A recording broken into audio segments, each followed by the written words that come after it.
Hello friends, आज की इस वीडियो में हम सीखने वाले हैं अकाउंटिंग के गोल्डन रूल्स के बारे में। जब भी हम कोई ट्रांजैक्शन करते हैं तो उसकी एक साइड डेबिट होती है और दूसरी क्रेडिट होती है।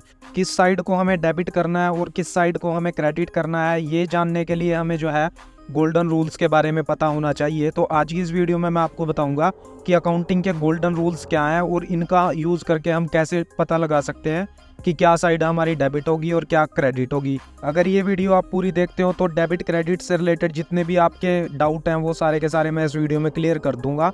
और लास्ट में जो है मैंने इसमें एक्सरसाइज भी रखी है, तो आप प्रैक्टिस के लिए उसका यूज़ भी कर सकते हो। और ये वाली पीपीटी आपको जो है डिस्क्रिप्शन में मैं लिंक दे दूंगा, वहाँ से आपको जो है ये मिल जाएगी। तो गोल्डन रूल्स के अंदर हमारे 3 अकाउंट आते हैं। सबसे पहला है हमारा पर्सनल अकाउंट। पर्सनल अकाउंट का रूल क्या कहता है? Debit the receiver, credit the giver. लेने वाले को हमने डेबिट करना है और देने वाले को हमने क्रेडिट करना है। इसी तरह से रियल अकाउंट का रूल है debit what comes in the business, credit what goes out from business. जो भी बिजनेस के अंदर आ रहा है उसको डेबिट करना है और जो बिजनेस से जा रहा है उसको क्रेडिट करना है। इसी तरह से तीसरा हमारा नॉमिनल अकाउंट है, जिसके अंदर रूल है डेबिट लॉस और expense of the business, credit the profit और इनकम ऑफ द बिजनेस। इसका मतलब ये है कि जो भी बिजनेस के अंदर लॉस या एक्सपेंस होता है उसको हमने डेबिट करना है और इनकम या फिर प्रॉफिट अगर होता है तो उसको हमने जो है क्रेडिट करना है। तो अब सबसे पहले इनकी डेफिनेशन समझ लेते हैं कि डेफिनेशन इनकी क्या है। सबसे पहले नंबर पे हमारा जो अकाउंट है वो पर्सनल अकाउंट है। इसकी डेफिनेशन क्या कहती है? Personal account is a type of general account in accounting that relates to individual, company, firm और organization. It is a classification of account that record transaction involving person, including natural person like individual, artificial person like companies, institutions, and representative person like partnership, trusts. इसका मतलब ये है कि जो personal account है वो एक तरह का जनरल लेजर अकाउंट है जो कि रिलेटेड है इंडिविजुअल, कंपनी, फर्म या ऑर्गेनाइजेशन से, जो किसी सोलो बंदे से, किसी कंपनी से या किसी फर्म से रिलेटेड है। और इसके अंदर वो सारी ट्रांजैक्शन रिकॉर्ड होती है जो कि किसी पर्सन, किसी artificial person, company, partnership, firm, trust, इनसे रिलेटेड है। तो इसका एग्जांपल देख लेते हैं। एग्जांपल के अंदर सबसे पहला हमारा जो है वो कैपिटल अकाउंट है। कैपिटल अकाउंट जो पर्सनल अकाउंट के अंदर आता है। इसी तरह से debtor, creditor, outstanding account, prepaid account, accounts of goods suppliers, bank account जिसके अंदर जो है करंट, सेविंग और लोन अकाउंट शामिल है। तो जो भी हमारा बैंक में खाता होता है वो भी जो है हमारा पर्सनल अकाउंट के अंदर शामिल होता है। उसके बाद बिल्स पेबल अकाउंट या बिल रिसीवेबल अकाउंट भी जो है एग्जाम्पल है हमारे पर्सनल अकाउंट के। इसको जो है प्रैक्टिकल एग्जाम्पल से समझ लेते हैं कि इसकी कैसे जर्नल एंट्री करनी है। तो रूल ऑफ पर्सनल अकाउंट का क्या कहता है? डेबिट द रिसीवर, लेने वाले को जो है हमने डेबिट करना है। क्रेडिट द गिवर, जो देने वाला है उसको हमने जो है क्रेडिट करना है। यहाँ पे मैंने एग्जाम्पल लिया है, amount paid to Rohan of ₹20,000 payment made through bank. हमने जो है रोहन को 20,000 रुपये दिए हैं और जो पेमेंट करी है वो हमने बैंक से करी है। तो यहाँ पे पर्सनल अकाउंट के अंदर अकाउंटिंग रूल क्या कहता है? डेबिट द रिसीवर, जो रिसीव कर रहा है उसको हमने डेबिट करना है। तो यहाँ पे रोहन जो है रिसीव कर रहा है हमारे से पेमेंट, तो इसका मतलब ये है कि रोहन को जो है हमने डेबिट करना है। इसी तरह से जो पेमेंट हमने की है वो अपने बैंक से की है, जो कि यहाँ पे लिखा हुआ भी है, पेमेंट मेड थ्रू बैंक। तो क्रेडिट हमारा यहाँ पे बैंक हो जाएगा, डेबिट हमारा जो है यहाँ पे रोहन हो गया है। तो एंट्री हमारी होगी Rohan account debit to bank. अगर यही एंट्री हम कैश से करते तो बैंक की जगह यहाँ पे हमारा कैश आ जाता। तो होपफुली ये वाला रूल आपको अच्छे से समझ आ गया होगा। अगर आपका यहाँ पे कोई डाउट है तो आप इसको कमेंट बॉक्स में बता सकते हो। अब हम अगली एंट्री की तरफ यहाँ पे चलते हैं। तो दूसरी एंट्री हमारी है, Ram started business with cash ₹50,000। 50,000 रुपये से जो है राम अपना बिजनेस स्टार्ट करता है। तो ये एग्जाम्पल जो है वो कैपिटल अकाउंट का है। कैपिटल लगा के कोई बंदा अपना बिजनेस स्टार्ट करता है तो उसकी जो है एंट्री हम कैसे करेंगे? तो यहाँ पे हम रूल की तरफ फिर से चलते हैं। यहाँ पे लिखा हुआ है debit the receiver, credit the giver. अब आपको पता है, अगर नहीं पता तो मैं बता देता हूँ। जो बिजनेस ओनर है उसको जो है बिजनेस से अलग माना जाता है। तो यहाँ पे राम ने अपना बिजनेस स्टार्ट किया है, तो 50,000 रुपये लगा के उसने अपना बिजनेस स्टार्ट किया है। अभी जैसे उसने क्या किया है, अपने बिजनेस के अंदर 50,000 रुपये दिए हैं। तो यहाँ पे लिखा हुआ है क्रेडिट द गिवर, जो पैसे देता है उसको हमने क्रेडिट करना है, देने वाला जो होता है उसको हमने क्रेडिट करना है। तो यहाँ पे एक बात तो आपको पता चली गई होगी कि राम को जो है वो क्रेडिट करना है। अब डेबिट क्या होगा? जो उसने दिया। तो यहाँ पे आपके सामने जो एंट्री है, Ram started business with cash, cash में जो है उसने 50,000 रुपये दिए हैं। तो यहाँ पे कैश जो है हमारा डेबिट हो जाएगा और क्रेडिट हमारा जो है राम का कैपिटल अकाउंट हो जाएगा। इसी तरह से बात कर लेते हैं अपने सेकंड अकाउंट जो कि हमारा रियल अकाउंट है। तो इसकी डेफिनेशन समझ लेते हैं। अ रियल अकाउंट और permanent account is a general account. जो रियल अकाउंट और परमानेंट अकाउंट है वो एक जर्नल अकाउंट है। That does not close eight the end of period, जो कि हमारा बंद नहीं होता एंड ऑफ पीरियड के दौरान, यानी कि साल के लास्ट में लगा लो या तो फिर अकाउंटिंग पीरियड के लास्ट में, जैसे 31 मार्च को साल खत्म होता है, तो वो वाला अकाउंट हमारा जो है रियल अकाउंट है।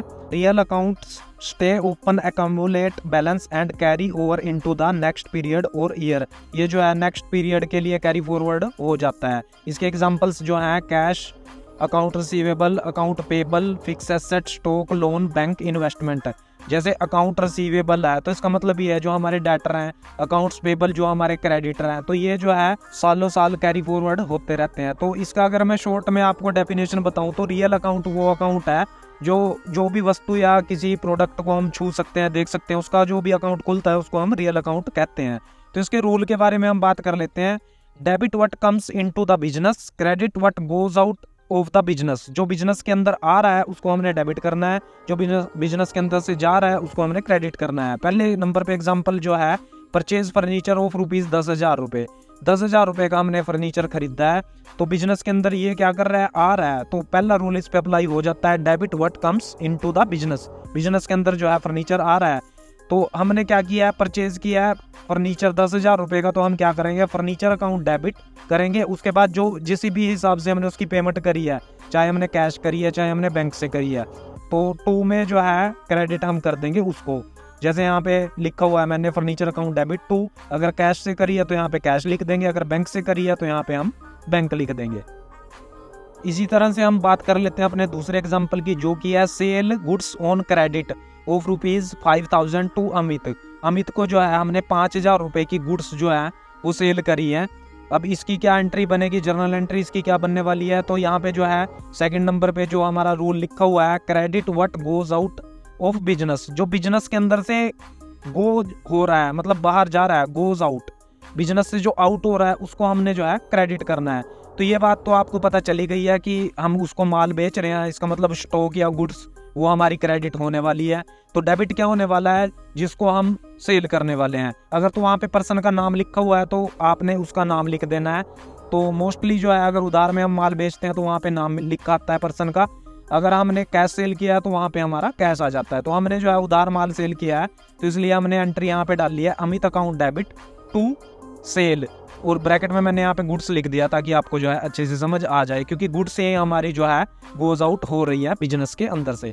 तो तीसरे नंबर पे हमारा आ जाता है नॉमिनल अकाउंट। तो इसकी भी थोड़ी सी डेफिनेशन समझ लेते हैं, उसके बाद इसके भी जो है जर्नल एंट्री और एग्जांपल देखने वाले हैं। तो यहाँ पे लिखा हुआ है nominal accounts are temporary account that record revenue, expense, gain and losses. They are closed at the end of accounting period and their balance are transferred to retained earning और प्रॉफिट एंड लॉस अकाउंट्स। जो nominal account है हमारा वो real account के बिल्कुल opposite है। Real account के अंदर हम जो है कैरी फॉरवर्ड करते थे, अपने जो भी हमारी ट्रांजैक्शन होती थी जो लास्ट में बचती थी उनको हम कैरी फॉरवर्ड कर देते थे। बट इसके अंदर जो है हमारी जो भी ट्रांजैक्शन होती है उनको हम साल के दौरान ही ख़त्म कर देते हैं। इसके एग्जाम्पल से हम समझ लेते हैं। तो यहाँ पे लिखा हुआ है rental income, salary and wages, rent expense, gain on sale of asset, insurance expense, travel expense, loss on sale of asset, depreciation expense. तो ये सारे इसके जो है एग्जाम्पल होते हैं।